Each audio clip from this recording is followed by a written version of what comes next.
everybody, my name's Dottie and I am the brightest star. Welcome to my tarot course. So before we get into actually learning tarot, I want to get into a few things, what I call the rules of engagement. So these are basically our do's, our don'ts, and a little tips and tricks to help you along the way.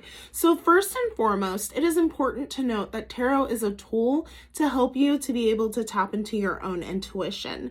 This is not some magical guide that just falls out of the sky and ooh la la's and wooies. Like, it's none of that. It's to be able to help you to read the energy that is already there. Well, as we move into some of the do's and the don'ts, one of the things that I never advise anyone to do is to read for someone that you do not have permission to read for.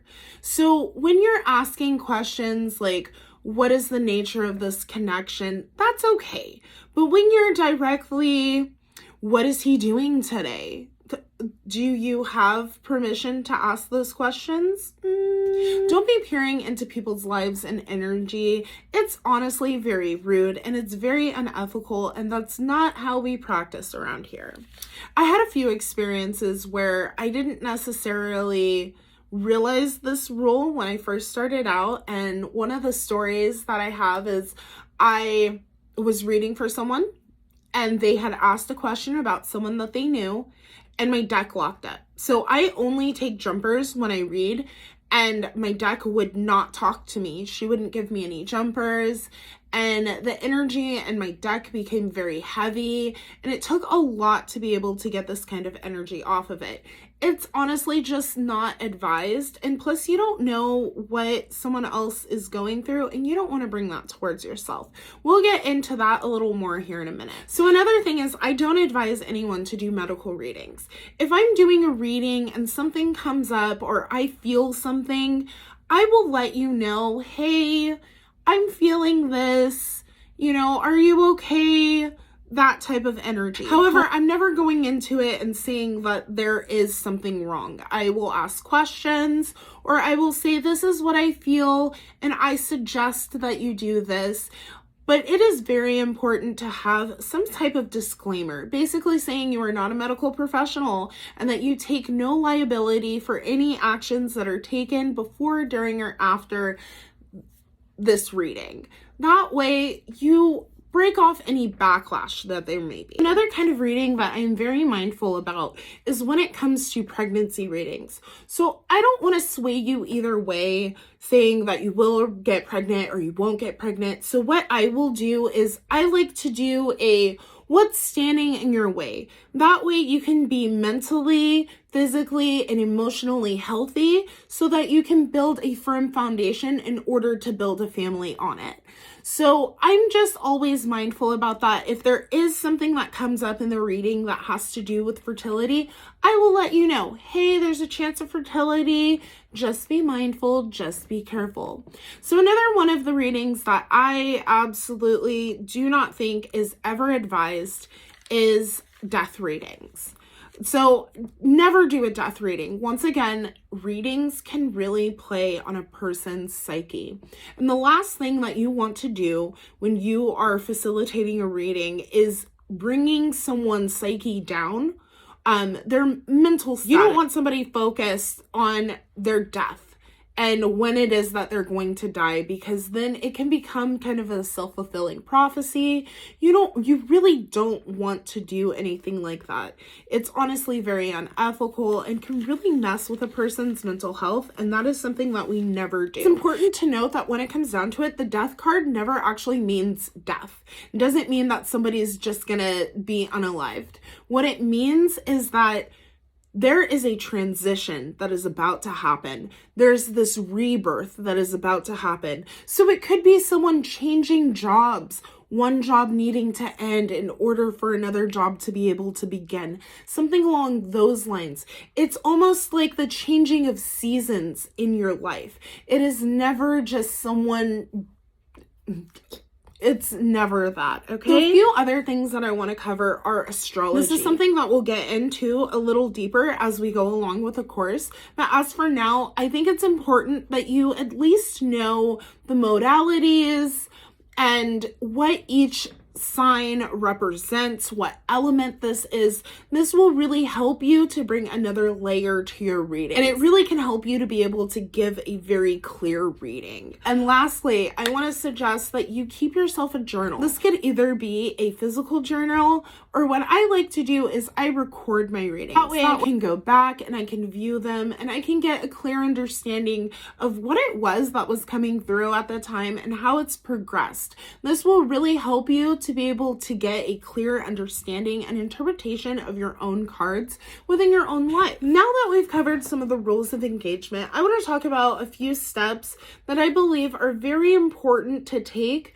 before and after a reading. Number one is meditation. I find that it is very important to know your own energy as you go into these things. When you spend time meditating, it helps you to be able to ground your energy. And it's very important that we are grounded. If you are not feeling up to it, do not do a reading for someone. That energy can truly transfer, and sometimes we are not able to deliver a message in a clear fashion just because of something that we have going on in our own life. So take the time to meditate, to clear your mind, which leads me into the next part, clearing your space. So there are a few ways that you can clear your space. Most people will use things like sound or use things like smoke. Smoke is perfectly fine. Use whatever you feel comfortable with. If you live in an environment where you can't use smoke, that is perfectly fine. If you do choose to use smoke, use something that makes you feel comfortable. If you're not comfortable using white sage, don't use it. If you're not comfortable with using Palo Santo, don't use it. Pick your favorite incense. Go over your energy, go over your cards, the space that you're doing the reading. Really take the time to set the mood.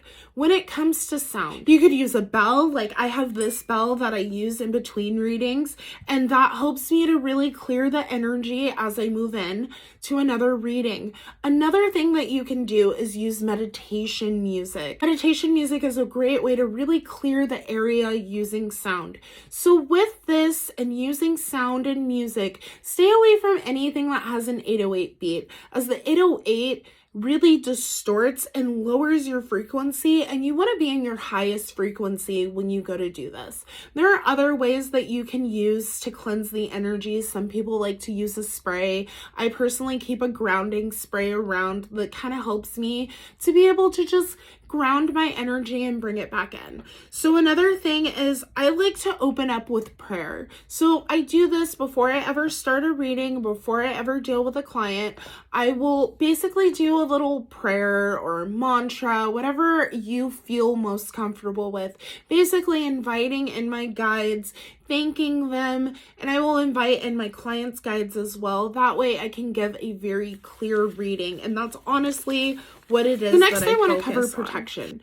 So as I said before, it is very important to know your own energy, and it is very important to protect your own energy. So I want to cover a few ways that I have found through my practice and other people I know use to be able to protect themselves. And you may ask, like, why is it that I need to protect myself? You never know what someone else is carrying. You don't know what type of attachment someone has. You don't know what type of mindset that person has.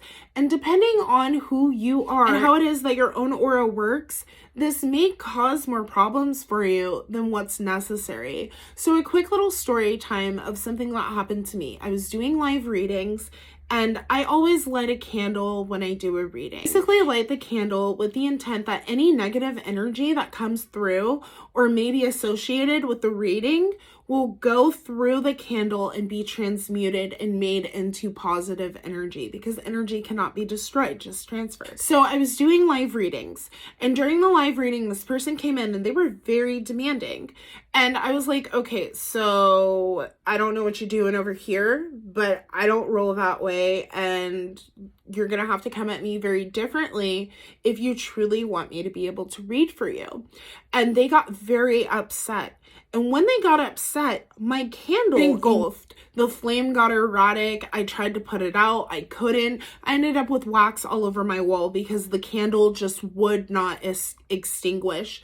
And I was like, okay, well, we're just going to stop for the day because this was a little too much for the girl. So I just want everyone to be careful, be mindful. And a lot of the times there is that transfer of energy. And if you're doing free readings, this transfer is very strong. So just be mindful of that. Okay, so moving forward, the first part of protecting yourself is knowing your own energy. I have an exercise that we will do after I cover the rest of the protection things, but it's very important to know your own energy. That way you can tell when the energy shifts around you, which is very important.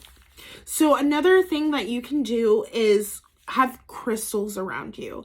As you will notice, I normally always have my amethyst on me, and this is for protection. I program my crystals so that they are able to do the protection and do what it is that I really need for them to do. But some of the crystals that I suggest having around you are things like black tourmaline, things like onyx, things like obsidian, crystals that are really good at blocking out and protecting negative energy. And crystals really do come in handy when it comes to charging and cleansing your deck, which is something that we'll cover in a minute as well.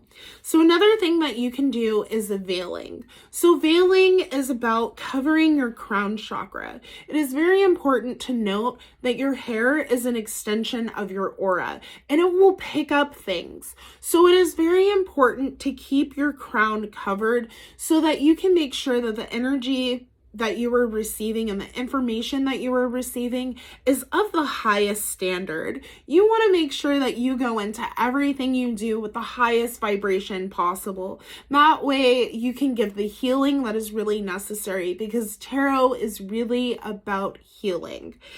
So another thing that you can do is shielding. So I've heard a lot of different people do this a lot of different ways. I've known people who just make it like a thick bubble that nothing can come in. I've heard of people doing it in like a bodysuit, but basically the idea is building a shield around yourself. I personally like to make a big firmament made out of fire, so any negative that comes in gets dissolved on contact. That way it doesn't really have a chance to get to me, and this could be something that really helps you. Have fun with it. Do what makes you feel comfortable as you move into this, but it is very important to protect your energy as you do these things. All right, so let's get into this exercise that I talked about. So this will help you to be able to know your own energy. And as you practice this, you will get to see and feel your own energy. That way you can tell the energy shifts that do happen around you. So what I want you to do, you can either do this on something behind me, you can focus on my nose, focus on something within your own area. What I want you to do is just take a moment and focus your eyes on one thing, okay? So and as you do this, I want you to take a deep breath in.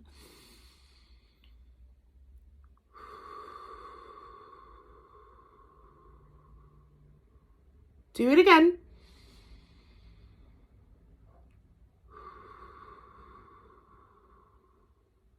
So if you notice, you can feel the energy around you come in and then expand on your breath.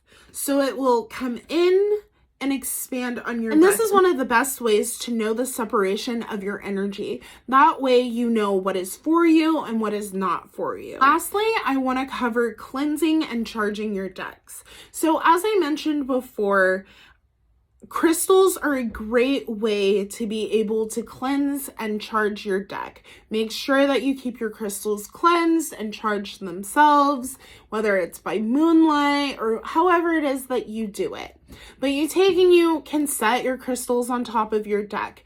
Another way that you can cleanse your deck, and one of my favorite ways, is what I will do is I will separate my deck into each suit and the major arcana. And then I will go through and rearrange them by number and reacquaint myself with the deck. And then I'll spend some time just shuffling and getting the energy back in. Shuffling itself is a really great way to be able to cleanse any energy that is no longer serving. A few other things that you can do is you can blow on your deck. You can take a knock on your deck.